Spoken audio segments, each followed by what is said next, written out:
Propagation के लिए तेरी कसम, प्रोपगेशन के लिए तेरी कसम, पॉलिनेशन जरूरी है सनम, पॉलिनेशन जरूरी है सनम। और उसके बाद फर्टिलाइजेशन भी जरूरी है। हमने अपने पिछले लेक्चर में पॉलिनेशन के बारे में काफी डिटेल से स्टडी किया था।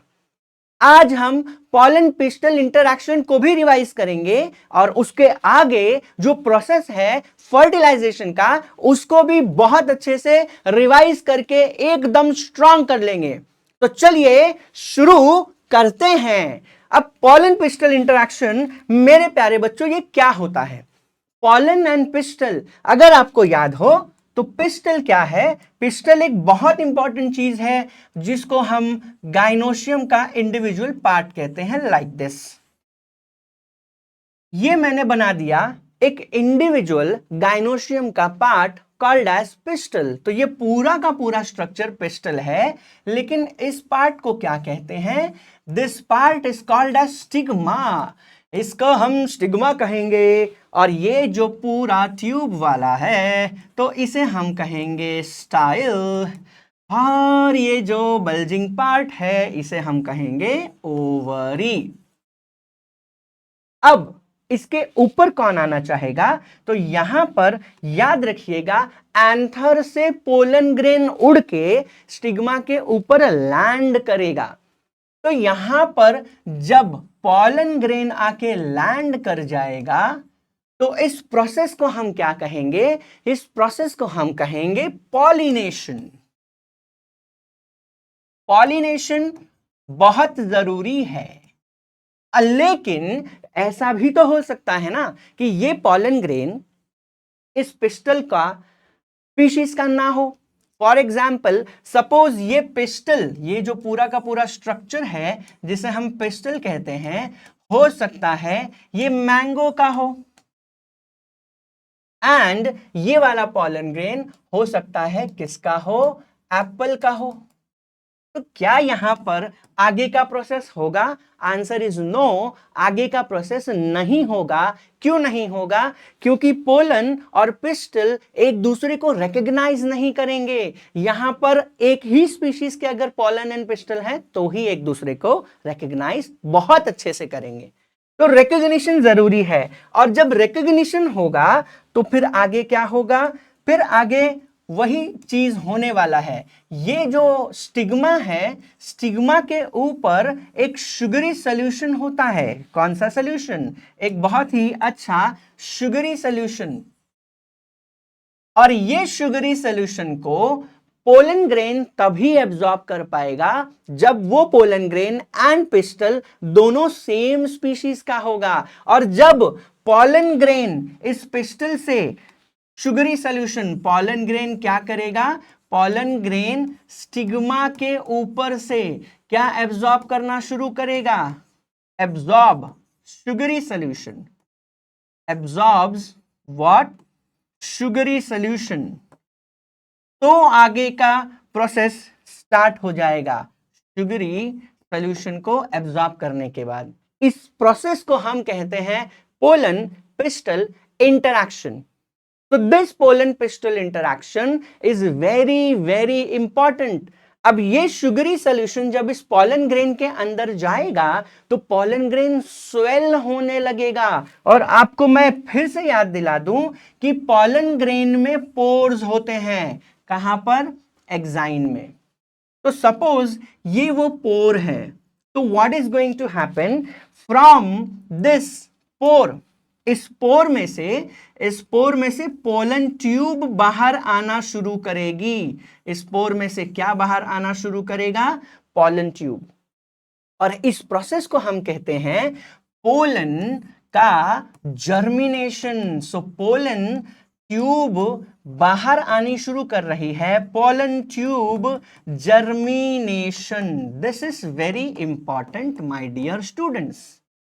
अब पोलन ट्यूब जब बाहर आ रही है पोलन ग्रेन से, तो उसके अंदर क्या होना चाहिए ये भी थोड़ा सा देखते हैं। तो ये इंटाइन वाला पार्ट ऐसे कुछ अपने आप को स्ट्रेच करके पोलन का जो पोलन ग्रेन के ऊपर जो पोर है उससे वो बाहर आ रही है। Can you see my dear students, देखिए वो ऐसे बाहर आएगी। ये पोलन ग्रेन के अंदर का पोर था। इस पोलन ट्यूब में ध्यान से सुनिएगा, इस पोलन ट्यूब में टिप पे जो होगा वो वेजिटेटिव न्यूक्लियस होने वाला है। और इसके पीछे पीछे क्या दिखने वाला है, इसके पीछे पीछे 2 मेल गैमेट्स भी दिखेंगे। तो इसे हम लेबल करते हैं, this is what the male gamete. ये भी क्या है, ये क्या है, second male gamete. And what is this, ये है वेजिटेटिव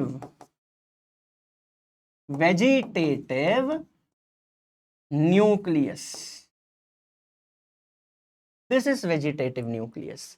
एंड पूरा का पूरा साइटोप्लाज्म भी, यहां जो साइटोप्लाज्म है वो भी नीचे ड्रेन हो जाएगा, इस पोलन ट्यूब में आ जाएगा। और ये पोलन ट्यूब का जर्मिनेशन इसलिए इंपॉर्टेंट है क्योंकि यहां पर जो मेल गैमेट्स आप देख रहे हैं, ये दोनों मेल गैमेट्स क्या हैं, नॉन मोटाइल। दोनों मेल गैमेट्स मूव नहीं कर सकते, तो इनको एम्ब्रियो सैक में एग तक ले जाने का काम कौन कर रहा है, pollen tube. What is this, this is the whole structure called as what, pollen tube.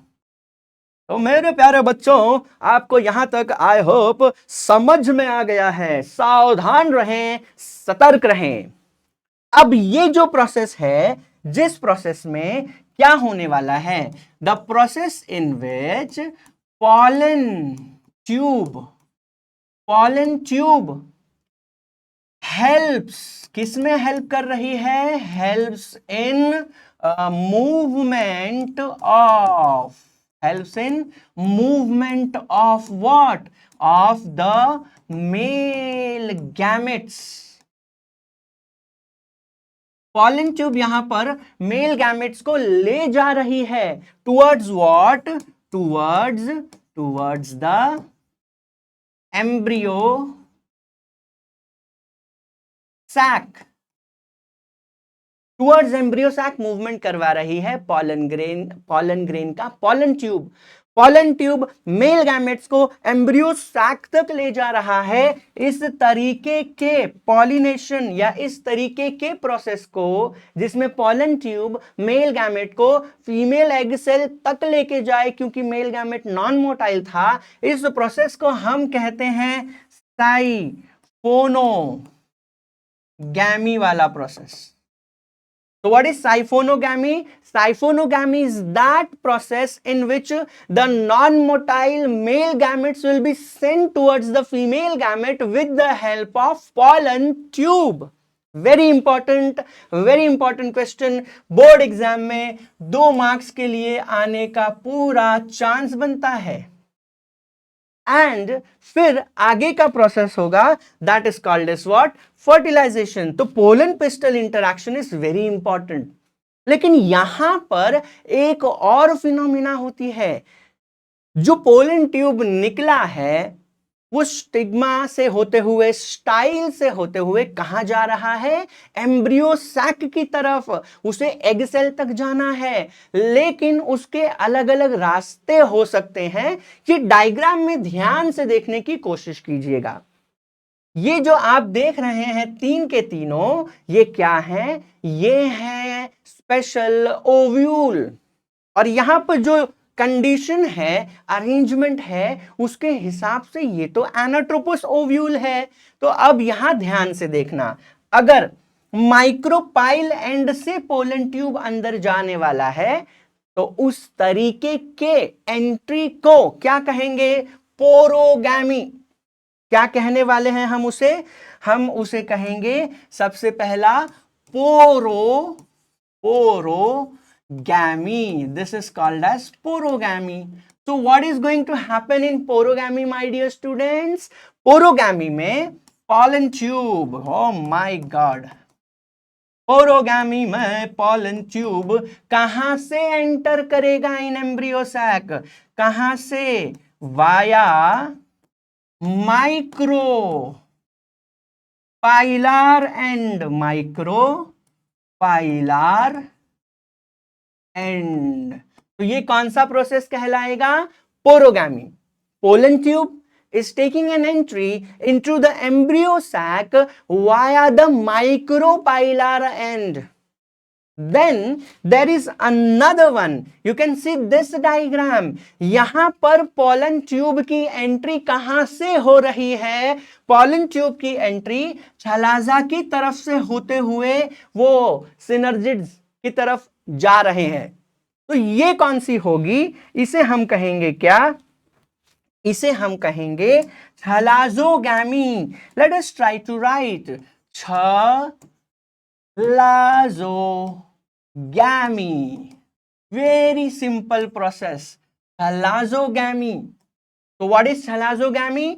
Pollen tube की एंट्री तो होने वाली है, पोलन ट्यूब की एंट्री कहां से होगी? वाया छलाजल एंड, छलाजल एंड की तरफ से होने वाली है एंट्री। तो इस प्रोसेस को हम क्या कहेंगे? इस प्रोसेस को क्या कहेंगे? इस प्रोसेस को हम कहेंगे छलाजोगैमी। अब तीसरे टाइप का भी हम थोड़ा सा देख लेते हैं। यहां देखिए इस डायग्राम में पोलन ट्यूब की एंट्री साइड में से हो रही है और वो जा किधर रहा है? सिनर्जिड्स की तरफ। इन तीनों डायग्राम में देखिए मेरे प्यारे बच्चों, सबसे मेन पॉइंट, पोलन ट्यूब कहीं से भी एंटर करे, उसको जाना कहां पर है? सिनर्जिड्स के पास। ध्यान से देखिए, इस पोरोगैमी में भी पोलन ट्यूब सिनर्जिड्स के पास जा रहा है। इस छलाजोगैमी में भी पोलन ट्यूब एंट्री तो छलाजल एंड से लेगा, लेकिन जाएगा कहां? जाएगा सिनर्जिड्स के पास। इस मीजोगैमी में भी देखिए, पोलन ट्यूब की एंट्री तो साइड में से हो रही है, बट वो जाएगा किधर? सिनर्जिड्स के पास। अब ये सिनर्जिड्स के पास ही क्यों जाना चाहता है, इसका सस्पेंस ये पढ़ने के बाद मैं क्लियर कर दूंगा। तो यहां पर क्या पढ़ने वाले हैं हम? मीजोगैमी। कौन सा gamy? Meso meso meso meso meso, आजा आजा आजा, मीजोगैमी। आहा, क्या बात है, हम अंग्रेज के जमानों के टीचर हैं। मीजोगैमी। तो where what happens in mesogamy? Mesogamy में पोलन ट्यूब की एंट्री वाया किससे होगी? Via lateral side. अब लैटरल साइड मतलब बाजू में, और बाजू में क्या है? बाजू में इंटेग्यूमेंट्स हैं। तो via lateral side, that is via what?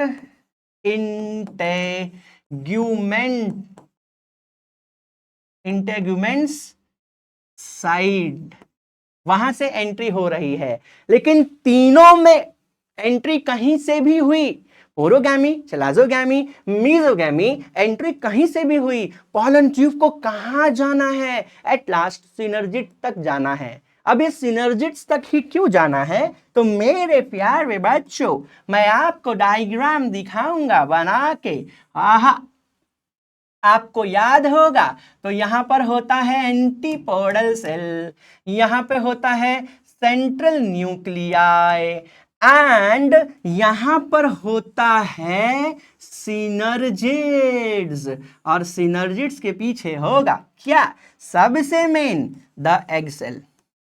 याद रखिएगा। अब इन सिनर्जिड्स के आगे क्या था? इन सिनर्जिड्स के आगे फिलीफॉर्म अपैरेटस था। अगर आपको याद हो तो ये फिलीफॉर्म अपैरेटस बहुत ही इंपॉर्टेंट हैं, बहुत ही ज्यादा इंपॉर्टेंट है। Filiform apparatus is why so much important? Let us mark, this is what? Filiform apparatus. ये फिलीफॉर्म अपैरेटस बहुत इंपॉर्टेंट है, क्योंकि ये मस्त वाला केमिकल क्या रिलीज करता है? केमिकल रिलीज करता है, रिलीजेस केमिकल। और ये जो केमिकल रिलीज कर रहा है ये गाइड करता है किसे, पोलन ट्यूब को अपनी तरफ। मतलब फिलीफॉर्म अपैरेटस एक केमिकल रिलीज करेगा, उस केमिकल को ट्रेस करते हुए पॉलन ट्यूब सिनर्जिड्स तक पहुंचेगा। एंट्री कहीं से भी ले ले, उसको पहुंचना कहां है, सिनर्जिड्स की तरफ। तो उसे कौन मदद करेगा, फिलीफॉर्म अपैरेटस। कैसे मदद करेगा, बाय रिलीजिंग अ केमिकल। तो इस केमिकल को ट्रेस करते हुए कौन पहुंचेगा, पॉलन ट्यूब। मतलब ये जो मूवमेंट हो रहा है, ये जो मूवमेंट किसके लिए हो रहा है, ये release to releases chemical to guide what, to guide the pollen tube। मतलब pollen tube का movement under the guidance of chemical हो रहा है। और ऐसे मूवमेंट को हम बायोलॉजी में कौन सा मूवमेंट कहते हैं, हम उसे कहते हैं कीमोट्रॉपिज्म। तो व्हाट इज कीमो, कीमो का मतलब है केमिकल के इन्फ्लुएंस में ट्रॉपिज्म हो रहा है, मतलब मूवमेंट हो रहा है मेरे प्यारे बच्चों। तो कीमोट्रॉपिज्म कर रहा है pollen tube because it is moving towards the synergids under the influence of the chemical released by the filiform apparatus. तो ये भी बहुत इंपॉर्टेंट है मेरे प्यारे बच्चों। तो ये बहुत इंपॉर्टेंट, बहुत ही ज्यादा इंपॉर्टेंट, याद रखना। तो पोलन ट्यूब कीमोट्रॉपिक मूवमेंट करते हुए आगे बढ़ रहा है। You can see chemotropic guidance. Synergids के पास क्या है, फिलीफॉर्म अपैरेटस, जो ये सब कुछ कर रहा है by secreting what, by secreting special chemicals. अब थोड़ा सा और आगे बढ़ते हैं, और आगे बढ़ने के बाद आप देखो इस डायग्राम में भी क्या होने वाला है। एम्ब्रियो सैक में पोलन ट्यूब की एंट्री होगी, लेकिन अब क्या होने वाला है वो भी मैं आपको बता दूं। What is going to happen, ध्यान से सुनना। कितने मेल गैमेट्स थे, there were 2 male gametes. How many male gametes my dear students, दो मेल गैमीट्स होते हैं। मैं क्यों याद दिला रहा हूं, क्योंकि एक बहुत बड़ा प्रोसेस होने वाला है, डबल फर्टिलाइजेशन। और एक बहुत बड़ा प्रोसेस होगा जिसका नाम है ट्रिपल फ्यूजन। हम दोनों ही स्टडी करने की कोशिश करेंगे। तो 2 मेल गैमेट होता है किसके अंदर, पॉलन ट्यूब के अंदर। तो pollen tube has what, how many male gametes, 2 male gametes. लेकिन जो एम्ब्रियो सैक है उसमें एम्ब्रियो सैक में कितना एग सेल है, embryo sac has 1 egg cell. लेकिन 2 मेल गैमेट क्यों है, एक्सेल तो एक ही है, उसका भी सस्पेंस में क्लियर करूंगा, लेकिन उसके पहले कुछ और पढ़ लेते हैं जो बहुत इंपॉर्टेंट है। And that is what, artificial hybridisation. अगर आपको याद हो तो पॉलिनेशन क्या है, transfer of pollen grain from the anther to the stigma. अब ये नेचुरली भी हो सकता है बाय बायोटिक या अबायोटिक एजेंट्स, लेकिन अगर हम और आप मिलकर ये प्रोसेस करवाएं तो ये कहलाएगा आर्टिफिशियल हाइब्रिडाइजेशन। आर्टिफिशियल क्यों, क्योंकि हम कर रहे हैं, क्या कर रहे हैं सर, हम अपने हाथों से सिलेक्ट करेंगे पॉलन ग्रेन और उसको अपने सिलेक्टेड फ्लावर के स्टिग्मा पे रख देंगे। This is called as artificial hybridisation. लेकिन हम ये क्यों करना चाहेंगे, हमें क्या प्रॉब्लम है या हमें क्या चाहिए, तो हमें अपने हिसाब से नया प्लांट विथ न्यू कैरेक्टर चाहिए।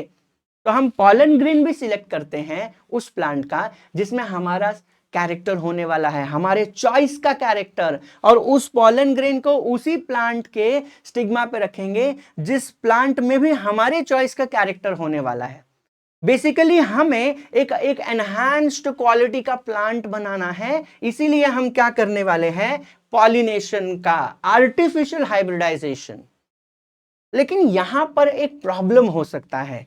देखो मेरे प्यारे बच्चों, अगर कोई फ्लावर है, सपोज कोई फ्लावर है मेरे प्यारे बच्चों, कोई फ्लावर है, नेचुरल फ्लावर है और नेचर में वो ऑलरेडी ओपन है, नेचर में ये फ्लावर है, इसका क्या होने वाला है मैं वो भी ड्रॉ कर देता हूं। इसका यहां पर ऐसे होगा स्टिग्मा, दिस वुड बी नीचे तक जाएगा स्टाइल, ठीक है, और उसके नीचे उसका ओवरी होगा। तो अब ये जो पूरा का पूरा आप देख रहे हैं स्ट्रक्चर, इसमें एक और स्ट्रक्चर मैं आपको बना के दे देता हूं। This is what the filament and what is this the anther. मैं इसका और एक पार्ट आपको बना के दिखा देता हूं। This is the special calyx, इसे आप कैलिक्स मान लीजिए, दिस इज कैलिक्स। और मैं नीचे और एक चीज बना के दे देता हूं, दिस इज द थैलेमस। तो ये डायग्राम जरा देखने की कोशिश कीजिए मेरे प्यारे बच्चों, बहुत ही इंपॉर्टेंट चीज। लेबलिंग कर लेंगे ताकि आपको कोई डिफिकल्टी ना हो। इसे हम क्या कहेंगे, इसे हम कहेंगे थैलेमस।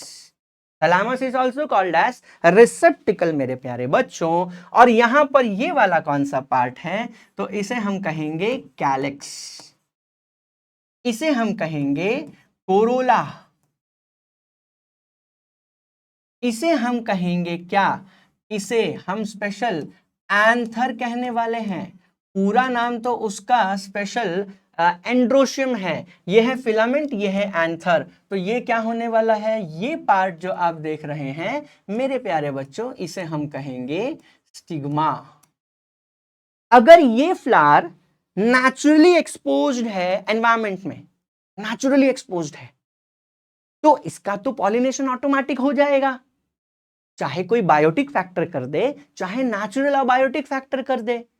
लेकिन हमें तो अपने चॉइस का क्या चाहिए, हम अपने चॉइस के फ्लावर पे नेचुरल पॉलिनेशन नहीं होने दे सकते हैं। तो हमें क्या करना होगा, देखो यहां पे दो कंडीशन है। ये जो फ्लावर आप देख रहे हैं जरा ध्यान से देखिएगा, इस फ्लावर में एंड्रोशियम का पार्ट भी है, गाइनोशियम का पार्ट भी है। तो क्या ये ईमानदारी से एक बाइसेक्सुअल फ्लावर हुआ माय डियर स्टूडेंट्स? यस और नो? ये बाइसेक्सुअल हो गया। अब इसमें तो सेल्फ पॉलिनेशन भी होने का चांसेस पूरा है, क्रॉस पॉलिनेशन भी चांसेस पूरा है। अगर बाई चांस हमने ऐसा कोई फ्लावर चूज किया जो बाइसेक्सुअल है, तो हमें एक बहुत बड़ा प्रोसेस करना पड़ेगा सो दैट सेल्फ पॉलिनेशन या क्रॉस पॉलिनेशन ना हो। तो हमें क्या करना होगा, हमें इसके एंथर को निकालना होगा। अब ये एंथर को निकालेंगे कब, वो भी ध्यान देना। हम इसके एंथर को कब निकालेंगे, हम इसके एंथर को तब निकालेंगे जब वो मैच्योर ही नहीं हुआ है। अगर मैच्योर हो गया तो पॉलिनेशन के पूरे चांसेस हैं उसमें। हमको क्या करना है, एंथर जब वो इमैच्योर है या पूरा का पूरा जो स्टेमन है जो इमैच्योर है, हमें उसे निकाल लेना है before the maturity of the androecium. तो remember this process should be done. तो हम क्या करेंगे मेरे प्यारे बच्चों, हम अपने चॉइस के फ्लावर का, चॉइस का कौन सा, बाइसेक्सुअल अगर है तो, अगर वो बाइसेक्सुअल फ्लावर है तो, चॉइस वाला बाइसेक्सुअल फ्लावर है तो हमें क्या करना है, रिमूवल, हमें रिमूवल ऑफ क्या करना है, anther. Removal of anther should be done मेरे प्यारे बच्चों। और इस प्रोसेस को क्या कहते हैं, इस प्रोसेस को हम कहते हैं antithesis, antithesis. Very very important. Removal of anther, removal of anther कब, कब, ये बहुत इंपॉर्टेंट है। Removal of anther before it matures. Maturity के पहले हमें निकाल देना है। तो क्या हो जाएगा, जब हम मैच्योरिटी के पहले एंथर निकाल देंगे, अब सिर्फ क्या बचा, stigma, style, ovary, that is gynoecium, that is pistil का पार्ट। लेकिन यहां भी एक प्रॉब्लम है, अभी भी तो स्टिग्मा है, क्रॉस पॉलिनेशन होने का चांस है। तो हमें क्या करना चाहिए, हमें इसके बाद करना चाहिए एक बहुत ही अच्छा process, that is called as what, that is called as bagging. हमें क्या करना चाहिए, हमें बैगिंग करना चाहिए। Let us try to understand. तो हम क्या करेंगे, उसके बाद बैगिंग करेंगे। बैगिंग का मतलब क्या करेंगे, बैगिंग में हम क्या करते हैं कि हम खास करके स्टिग्मा को, या फिर वो जो पूरा पिस्टल है, स्टिग्मा या पिस्टल को क्या कर देते हैं, कवर्ड। तो स्टिग्मा और pistil is covered. Why it is covered, ताकि कोई भी तरीके का क्रॉस पॉलिनेशन ना हो। अब यहां पर एक चीज और याद रखना है, यहां नॉर्मल प्लास्टिक लेके आप कवर नहीं कर सकते, आपको स्पेशल स्पेशल मेम्ब्रेन से बना हुआ प्लास्टिक लेना है और उसी को लेके इसको कवर करना है। The process is called as bagging, ताकि एक्सचेंज ऑफ एयर हो सके। और उस मेम्ब्रेन, स्पेशली डिजाइन मेम्ब्रेन का मेश साइज इतना छोटा होता है कि कोई भी पॉलन ग्रेन उसमें एंट्री नहीं ले सकता। तो हमने सबसे पहले क्या किया, हमने सबसे पहले किया रिमूवल ऑफ एंथर, एंथेसिस। और आप इसे इस नाम से भी बुला सकते हैं, व्हाट इज दैट नेम, हम इस पूरे प्रोसेस को इमैस्कुलेशन कह सकते हैं। क्या कह सकते हैं मेरे प्यारे बच्चों, इमैस्कुलेशन भी कह सकते हैं। तो मैं यहां वो भी लिख देता हूं, this can also be called as what, emasculation. Emasculation जो आपको यहां वाले स्लाइड में मेरे प्यारे बच्चों दिख रहा है, यहां पर हम फॉर्सेप लेके अपने हाथों से जो स्टेमन है उसे निकाल रहे हैं। इमैस्कुलेशन बिफोर मैच्योरिटी, ये देखो यहां पर भी वही दिखाया गया है। क्या दिखाया गया है, let us try to think over it. ये देखिए, ये जो है जिसे हम क्या कहेंगे, फॉर्सेप, चिमटी जैसा होता है, हमारे डाइसेक्शन बॉक्स में प्रेजेंट है बायोलॉजी के। तो वी विल टेक दैट और हम इसका स्टेमन निकाल रहे हैं। स्टेमन निकाल रहे हैं, कौन सा प्रोसेस है, इमैस्कुलेशन। तो व्हाट हैपेंस इन इमैस्कुलेशन, हम क्या करेंगे, रिमूवल ऑफ एंथर या स्टेमन बिफोर द एंथर डेहिसिस, मतलब बिफोर द मैच्योरिटी, बिफोर वो एंथर का जो कवरिंग है वो टूट के पॉलन ग्रेन रिलीज नहीं करना चाहिए, उसके पहले ही ये निकाल लीजिए। This is very important my dear students. और ये है प्रोसेस, आप देख सकते हैं यहां पर ये जो दिखाया है, this is a special type of bag, special membrane से बना है ये बैग। इसमें पॉलन ग्रेन एंटर नहीं कर सकता। हमने इमैस्कुलेशन कर लिया, सेल्फ पॉलिनेशन का चांस चला गया। हमने बैगिंग कर लिया, क्रॉस पॉलिनेशन का चांस भी चला गया। अब हम अपने चॉइस का स्टेमन लाएंगे और इसके ऊपर क्या करेंगे, इसके ऊपर हम उसको क्या करेंगे, स्टेमन को ऐसे झाड़ने की कोशिश करेंगे। And because of that what is going to happen, हमारे चॉइस के स्टिग्मा पे, हमारे चॉइस के स्टेमन एंथर से पॉलन ग्रेन उसके ऊपर लैंड करेगा। और हम जब ये करेंगे तो हम इसे कहेंगे आर्टिफिशियल हाइब्रिडाइजेशन। क्या बात है। और उसके बाद सबसे इंपॉर्टेंट चीज करना है क्या, ये प्रोसेस करने के बाद आपको फिर से क्या कर देना है, री बैगिंग माय डियर स्टूडेंट्स। आपको खुला नहीं छोड़ना है, आपको वो सारी चीजें रीबैग कर देनी है। मैं फिर से एक्सप्लेन कर देता हूं, हमने अपने चॉइस के स्टिग्मा या एंड्रोशियम पार्ट लिया, फ्लावर लिया, उस पे अपने चॉइस के एंथर से हमने पॉलन ग्रेन उस पे लैंड करवाया, pollination, artificial pollination, so that हम एक न्यू वैरायटी, एनहांस वैरायटी का प्लांट जमा कर सके। तो ये बहुत इंपॉर्टेंट है। अब यहां पर क्या होगा, डेवलपमेंट, आगे का पूरा प्रोसेस होगा। अब यहां पर जो बहुत इंपॉर्टेंट चीज जानने की बात है वो है व्हाट इज डबल फर्टिलाइजेशन मेरे प्यारे बच्चों, double fertilization. Now this double fertilization is very important. मैं आपको फिर से बहुत जल्दी याद दिला दूं, पॉलन ट्यूब में कितने मेल गैमेट्स थे, दो मेल गैमेट्स थे। और वहां पर एम्ब्रियो सैक में क्या था, एक एग सेल और बीच में पोलर न्यूक्लियाई। यहां पर फिर से हम इसे फ्लो चार्ट में कन्वर्ट करते हैं। वन मेल गैमीट, एक मेल गैमेट मेरे प्यारे बच्चों, एक मेल गैमीट, एक मेल गैमेट किसके साथ जाके फ्यूज होगा? Fuses with one egg cell. याद रखना, one male gamete fuses with one egg cell and this process is called as what? इसी प्रोसेस को हम कहते हैं सिंगैमी, सिंगैमी, या फिर हम इसे कह सकते हैं फर्टिलाइजेशन, क्योंकि मेल गैमेट एन था, फीमेल गैमेट भी हैप्लॉइड थी। अब यहां पर बनेगा 2n और जिसको हम क्या बोलेंगे? जाइगोट मेरे प्यारे बच्चों। You can see this whole process is given here. The one male gamete that you can observe haploid condition वाला था, one female egg cell haploid, fertilization that is syngamy होगा and zygote यहां पर बनने वाला है। तो this is very important, very very important। ये पहला फर्टिलाइजेशन है डबल फर्टिलाइजेशन में।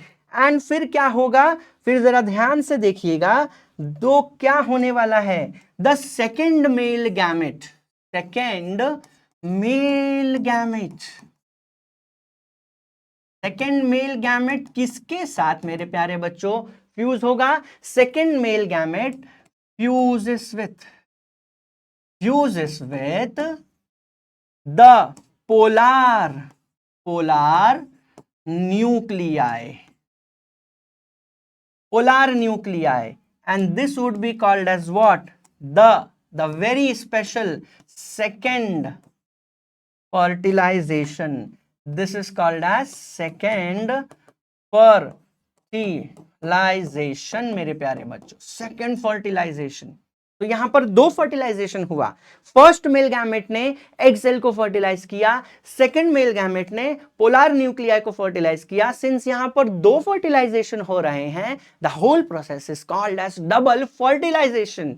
और यहां पर भी प्लॉइडी में आपको थोड़ा सा ध्यान देना होगा, क्योंकि मेल गैमेट तो एन था, polar nuclei n+n, that is what? 2n था। तो यहां पर जो पूरा का पूरा फर्टिलाइजेशन वाला प्रोसेस हो रहा है, जरा ध्यान से देखिएगा। The second male gamete was haploid but the polar nuclei was diploid.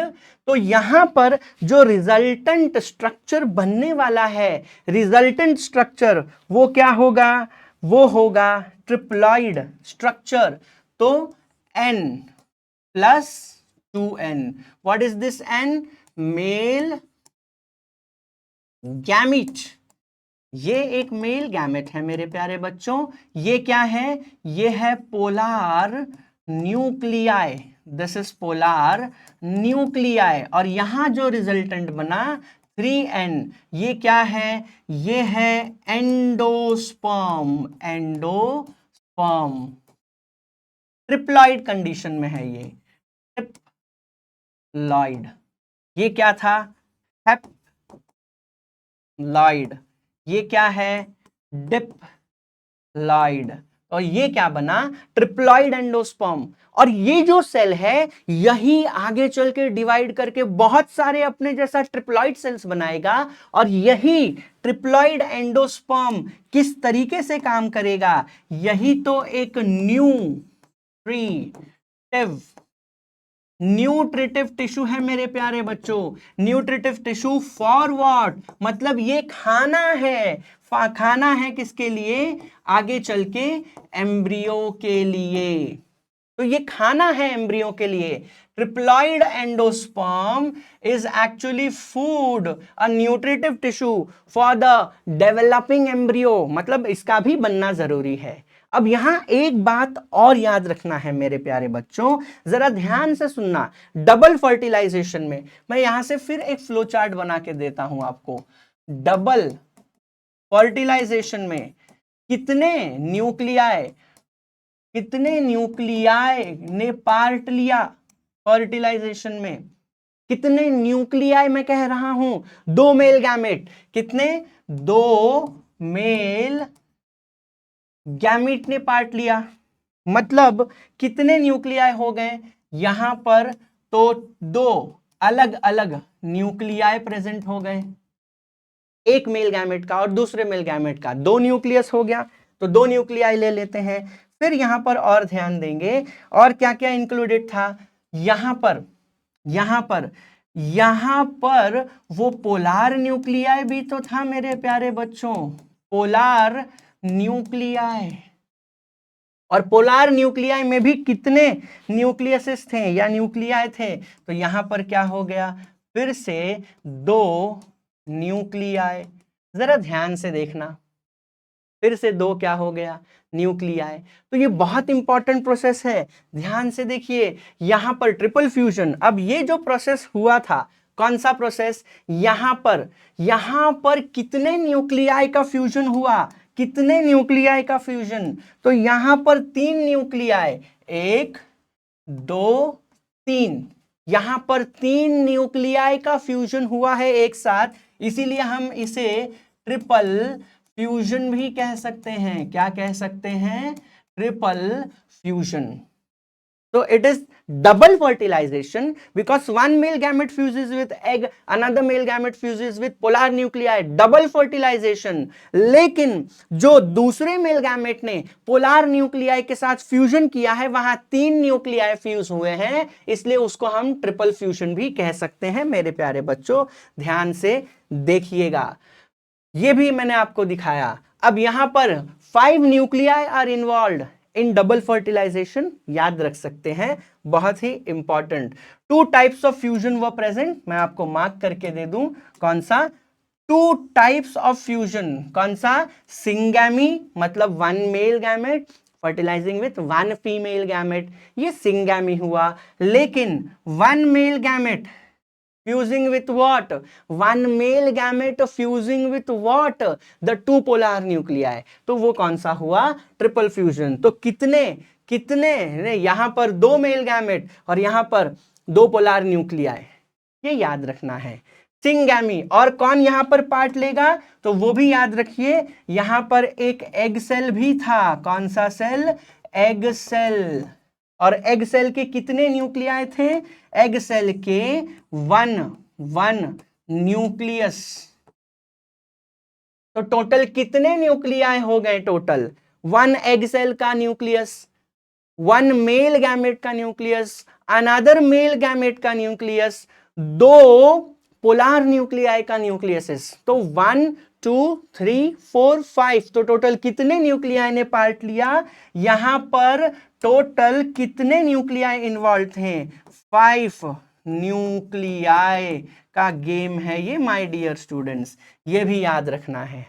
नहीं याद होगा मैं फिर से फ्लो चार्ट बना के दूंगा। लेट अस सी, कितना एग सेल का कितना? 1 न्यूक्लियस। फिर कौन सा देखना है हमें? फिर हमें देखना है मेल गैमेट कितने थे? 2, तो मेल गैमेट इसका 1 न्यूक्लियस हो गया। फिर और एक मेल गैमेट था, उसका भी न्यूक्लियस हो गया मेरे प्यारे बच्चों। और एक मेल गैमेट, इसका भी क्या हो गया? 1 न्यूक्लियस हो गया, याद रखना। और यहां क्या हो गया? यहां पोलार न्यूक्लियाई का कितना? 2 न्यूक्लियाई साथ में। तो 2 + 1 + 1 + 1 कितना हो गया? 5 nuclei will take part in which process? The double fertilisation process. तो syngamy, triple fusion, double fertilisation, इन सब का मतलब याद रखिएगा मेरे प्यारे बच्चों। बहुत अच्छा क्वेश्चन, 4 मार्क का क्वेश्चन बनने का फुल पोटेंशियल है इस टॉपिक में। आई होप आपको यहां तक मेरे प्यारे बच्चों समझ में आया है। और ये जो एंडोस्पर्म है उसे हम यहां जो ट्रिपल फ्यूजन होके बना है उसे हम primary endosperm nucleus that is PEN भी कह सकते हैं, और वही न्यूट्रिटिव टिश्यू बनाएगा। तो आज के लेक्चर में हमने काफी अच्छे से पॉलन पिस्टल इंटरेक्शन देखा।